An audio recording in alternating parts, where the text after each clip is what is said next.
र आजको यस क्लासमा चाहिँ हामी क्यापिटल बजेटिङ टेक्निक्सको अर्को महत्त्वपूर्ण टेक्निक्स नेट प्रेजेन्ट भ्यालु एनपीको बारेमा चाहिँ डिस्कस गर्नेछौँ। एनपीभी भनेको चाहिँ यो क्यापिटल बजेटिङको सबैभन्दा महत्त्वपूर्ण एउटा फ्याक्टर हो। यसलाई चाहिँ प्रोजेक्टहरूको इभ्यालुएसन गर्ने एउटा सबैभन्दा राम्रो टेक्निक्स, यानि कि यो चाहिँ अरूभन्दा पनि निकै भरपर्दिलो टेक्निक्स मानिन्छ एनपीभीलाई चाहिँ। र यसको सुरु गर्नुभन्दा अगाडि के हो त एनपीभी, हामीले त्यो जान्नुपर्ने हुन्छ। एनपीभी भनेको चाहिँ लगानी र भविष्यको नगद प्रवाहको वर्तमान मूल्यको फरकलाई खुद वर्तमान मूल्य एनपीभी अथवा नेट प्रेजेन्ट भ्यालु भनिन्छ। भनेको जुन हामीले इनिसियल इन्भेस्टमेन्ट लगानी गर्छौँ र भविष्यको नगद प्रवाह भनेको हामीलाई जुन इन्फ्लो हुन्छ तिनीहरूको वर्तमान मूल्यको फरकलाई चाहिँ हामी एनपीभी भन्छौँ। भन्नुको अर्थ हामीले लगानी गरेको लगानी र भविष्यको नगद प्रवाहको वर्तमान मूल्यको फरकलाई चाहिँ हामी के भन्छौँ त नेट प्रेजेन्ट भ्यालु एनपीभी भन्छौँ। र यसको फर्मुला भनेको एउटा यो फर्मुला रहेको छ। यो चाहिँ हाम्रो फर्मुला मेथड हो र यो चाहिँ हामीहरूको टेबल मेथड अथवा यसलाई चाहिँ हामी टेबलबाट गर्न सक्छौँ।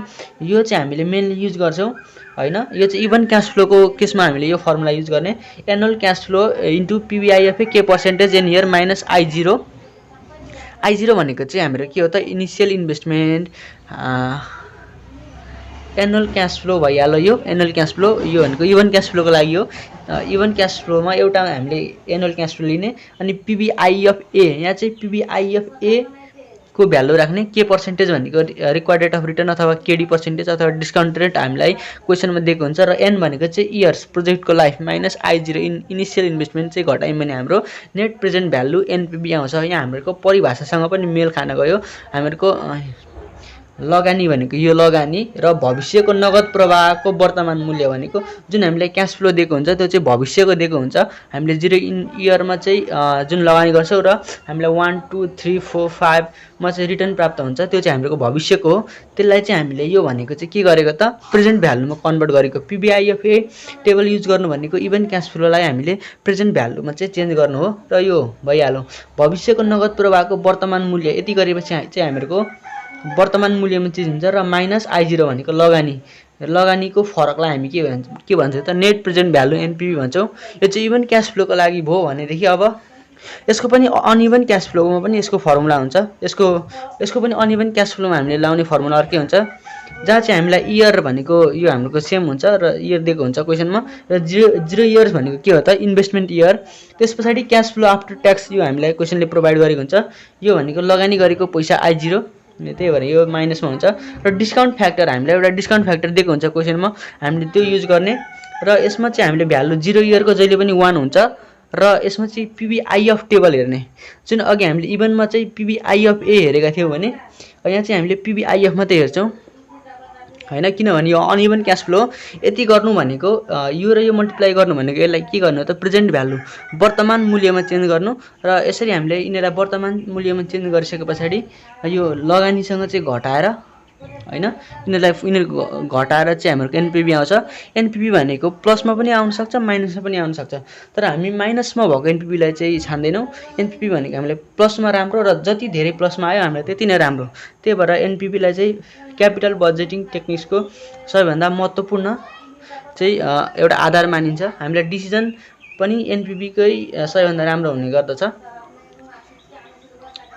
र यसरी हामीले एनपीभी क्याल्कुलेसन गर्न सक्छौँ। र मैले यसको यहाँ सर्ट फर्महरू सीएफ अथवा आई0 भनेको चाहिँ इनिसियल इन्भेस्टमेन्ट, एन भनेको चाहिँ प्रोजेक्टको लाइफ हो हैन, यो चाहिँ हामीलाई क्वेसन दिन्छ। र के भनेको चाहिँ डिस्काउन्ट रेट अथवा cost of capital, required rate of return, यसको चाहिँ धेरै विविध नामहरू छन्, त्यो चाहिँ हामीलाई क्वेसनमा एउटा भन्छ। र त्यही पर्सेन्टेज चाहिँ रिक्वायर्ड रेट अफ रिटर्न अथवा केडी हो। यहाँनिर हामीले यो के भनेको चाहिँ यहाँनिर पीबीआईएफ टेबलमा चाहिँ हेरेर यहाँ भ्यालु राख्नुपर्ने हुन्छ। र यो भयो चाहिँ हाम्रो एनपीभीको चाहिँ बेसिक कन्सेप्ट र हामी यसको फर्मुलाहरू कतिखेर कुन फर्मुला युज गर्ने। अब अर्को हामीले यसको एउटा इक्जाम्पल लिएका छौँ। र यहाँ चाहिँ मैले एउटा नेट प्रेजेन्ट भ्यालु क्याल्कुलेसन गर्ने एउटा क्वेसन लिएको छु। यो चाहिँ हाम्रो इभनको केसमा पनि छ र अनइभनको केसमा पनि छ। यहाँ हाम्रो इयर 0 मा हामीले भनेको लगानी इयर हो। यहाँ हामीले प्रोजेक्ट एक्समा चाहिँ 6 लाख हामीसँग लगानी छ, लगानी गर्ने एउटा विकल्प छ भने प्रोजेक्ट वाईमा चाहिँ 4 लाख छ। र 0 इयर भनेको हाम्रो लगानी इयर हो। र प्रोजेक्ट एक्स चाहिँ इभन क्यास फ्लो हो, किनभने प्रत्येक वर्ष हामीलाई रिटर्न के छ त सेम छ, 1,50,000 1,50,000 हाम्रो रिटर्न चाहिँ सेम छ। त्यही भएर यो इभन क्यास फ्लो हो। अब यहाँ चाहिँ हाम्रो रिटर्न चाहिँ इक्वल छैन, पहिलोमा 1,70,000, दोस्रोमा 1,00,000, तेस्रोमा 80, चौथोमा 70,000 र पाँचौँमा 1,00,000 छ। यो क्यास फ्लो चाहिँ हाम्रो कस्तो छ त अनइभन छ। त्यही भएर हाम्रो यो अनइभन क्यास फ्लो भयो। र अब हामीले भनेका थियौँ इभन क्यास फ्लो हुँदा हामीले कुन फर्मुला युज गर्ने, इभन क्यास फ्लो हुँदा हामीले फर्मुला यो युज गर्ने अनि अनइभन हुँदाखेरि यो युज गर्ने भनेका थियौँ। र इभनको लागि हामीले यो फर्मुला युज गरौँ। अब जसको लागि हामीहरूको calculation of net present value भन्ने यहाँ हामीलाई क्वेसन सोधिरहेको छ। Calculate the net present value NPV base on NPV which project would you recommend to the board. हामीलाई केडी 10% दिएको छ। The projects are independent. अनि भन्छ प्रोजेक्ट चाहिँ कस्तो प्रोजेक्ट अरे, इन्डिपेन्डेन्ट प्रोजेक्ट हो भन्छ। इन्डिपेन्डेन्ट प्रोजेक्टमा हामीले के गर्ने त, राम्रो जति सबै प्रोजेक्ट छान्ने, त्यो हाम्रो डिसिजन रुल थियो। र अब हामीले calculation of NPV of project X भन्ने, किनभने सुरुमा हामीले एक्सको गर्नुपर्ने हुन्छ र एनपिभी निकाल्ने जुन हाम्रो फर्मुला थियो यो फर्मुला सिएफएटी अथवा annual cash flow into PVIFA KD percentage N year minus initial investment I0। अब सिएफएटी भनेको कति छ त हाम्रो 1,50,000। यो चाहिँ हाम्रो सिएफएटी भयो 1,50,000 इन्टु पिबिआइएफए केडी पर्सेन्टेज भनेको कति छ त, केडी 10% छ। यो केडी पर्सेन्टेज भयो।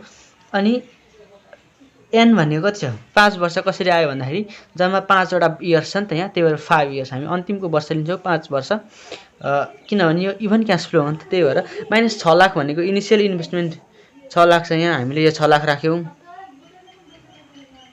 अनि 1,50,000 इन्टु 3.7908 चाहिँ कसरी आयो त भन्दाखेरि अब हामीले यसको भ्यालु चाहिँ यसलाई चाहिँ अब हामीले जुन प्रेजेन्ट भ्यालुमा कन्भर्ट गर्दैछौँ नि त, प्रेजेन्ट भ्यालुमा कन्भर्ट गर्दाखेरि हामीले पिबिआइएफए टेबल हेर्ने इभन क्यास फ्लोको केसमा यसको भ्यालु चाहिँ हामीहरूको यहाँ पिबिआइएफए टेबल चाहिँ बुकको पछाडि पनि हुन्छ। हामीले यसको एउटा फाइनेन्सियल टेबल पनि किन्न पाउँछौँ मार्केटमा। र हामीहरूको यो पिबिआइएफए टेबल हो, यसमा हामीले 5औं वर्षको भ्यालु लिने, किनभने यहाँ एन कति राख्छौँ हामीले 5 इयर्स। त्यही भएर अब हामीले 10% हो नि त यसको केडी 10%। अब हामीले पिबिआइएफए टेबलमा 10% को 5 वर्षको भ्यालु 3.7908 छ। त्यही हामीले यहाँ राखेको 3.7908 र त्यही गर्दा हामीहरूको यो प्रेजेन्ट भ्यालुमा गयो। अब माइनस I0 हामीहरूको एनपी भनेको त के हो त, लगानी यो भनेको यो लगानी र भविष्यको नगद प्रवाहको वर्तमान मूल्य। यति गरेपछि वर्तमान मूल्यमा चेन्ज हुन्छ। यिनीहरूको फरक चाहिँ हामीहरूको के हो त, एनपिभी अथवा नेट प्रेजेन्ट भ्यालु हो। 5,68,620 आउने भयो। यति गर्दा माइनस 6 लाख गर्दाखेरि 31,380 चाहिँ हामीहरूको एनपिभी जुन माइनसमा आयो। यो एनपिभी माइनसमा आयो, हामी यसलाई चाहिँ सिलेक्ट गर्दिनौँ माइनसमा आएको एनपिभीलाई हैन। प्रोजेक्ट चाहिँ इन्डिपेन्डेन्ट छ, इन्डिपेन्डेन्टमा हामीले यो दुईटै प्रोजेक्ट सिलेक्ट गर्न सक्थ्यौँ, तर यो माइनसमा आएकोलाई चाहिँ हामी सिलेक्ट गर्दैनौँ। यदि प्लसमा आएको भए हामी यसलाई पनि सिलेक्ट गर्थ्यौँ। र अर्को हेरौँ अब अर्कोको एनपिभी कस्तो आउँछ त। यो हामीहरूको कस्तो प्रोजेक्ट हो, अनइभन क्यास फ्लो भएको। यसमा अब हामीले लाउने फर्मुला कुन हो त, यो भनेको इभनको लागि थियो भने अब यो चाहिँ हामीहरूको अनइभनको लागि हो। अब हामी हेरौँ यहाँ सुरुमा इयर छ, सिएफएटी छ, अनि डिस्काउन्ट फ्याक्टर कति छ त यहाँ 10% छ। 10% को भ्यालु राख्छौँ अनि यसलाई फेरि प्रेजेन्ट भ्यालुमा लगेर हामी योसँग यो घटाएपछि हामीहरूको एनपिभी आउने रहेछ। यहाँ पनि त्यही गरौँ हामीले। सुरुमा सार्यौँ हामीले calculation of net present value NPV of project Y भनेर लेख्यौँ यहाँ इभन अनइभन क्यास फ्लो।